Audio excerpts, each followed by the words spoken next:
Nervin Joseph. And we are PAC News. Earlier this week, we interviewed local BPA members and asked them how they prepare for BPA competitions. How do you prepare for BPA competition? Okay, so usually the way I prepare for BPA competition is practicing, because practice makes perfect. So if I'm able to understand and know by heart what I'm supposed to do, that's usually how I prepare for competition. Well, the first thing I do is I look at the event on the WSAP list and I look at what is required for the event. For instance, in economic research team, I'll look at economic terms and economic ideas that are posed in the WSAP event paper, and then I'll look those up and do background cursory research. From there, working with either a partner or by myself, I will look into different ways of writing the paper and different structural ideas, and then I will get into writing the actual meat of the paper, and then I'll go back after that and format. So I will add headings, titles, things like that. I'll make sure everything looks nice, and then with my partner and myself, we will do a dry run through in front of others, and then we'll fix the paper or the presentation or anything that needs. To prepare for my competitions, I usually just look at the guidelines of my competition, and I see if my competition is where it should be.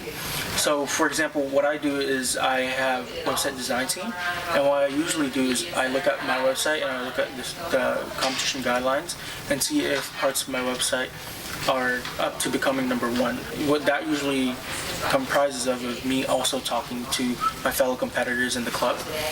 So I go to them as well and I ask them about how they think my competitions will go. Advisor Mr. Whitfield, we sit down, we choose where are my weaknesses and where's my strengths, and then we choose where the midpoint, where I can excel in, and then what also is a challenge for me. So that's how we choose my competition. So in the business field, it's like a wide range. Therefore, you have to know your strengths and abilities. So in there, I would usually, like, when I'm looking through the book full of the events to choose, I'm best at presenting, basically. So I would rather find my event that's better to me, and then I'll actually ask my advisor also, what do you think I'm better in? Should I do presentation management? Should I do a booklet about basically pick a topic and you just write? So therefore you just pick your strengths and abilities and then know what field that you want to go into.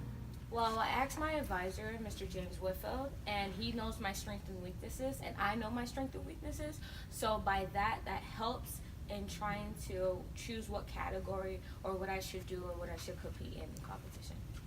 So I will take a look at the WSAP event list, and then I will look at my current school schedule, and I'll see that if any of my classes line up with the WSAP event list, such as a technical class, I will end up probably doing that event because I have knowledge in it. However, sometimes I do like to look at events that interest me, but I don't have knowledge in, to be able to challenge myself and learn about it. In other news, just before Hurricane Michael made landfall last month, a furious red tide that had scoured Florida's Gulf Coast for a year, depositing countless numbers of dead sea turtles, dolphins, and other marine life on beaches before spreading to the Atlantic coast. Red tides have many factors at play and can remain tricky to predict, but it's likely a combination of wind, pollution, and the tiny algae that causes the bloom. One of the few with the ability to swim to rev the tides, red tides in Florida can last as little as a few weeks or longer than a year.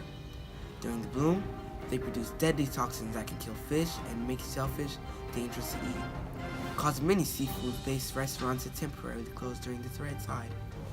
Many beaches in southeast Florida will be closed until the red tides move further away from shore.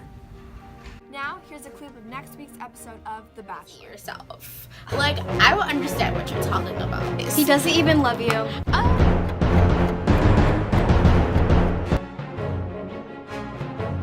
That is gonna be my ring and my rose. I feel like we're gonna be getting married. I am excited. I'm Parker Lindsay. And I'm Nervin Joseph. Join us next week on PAC News.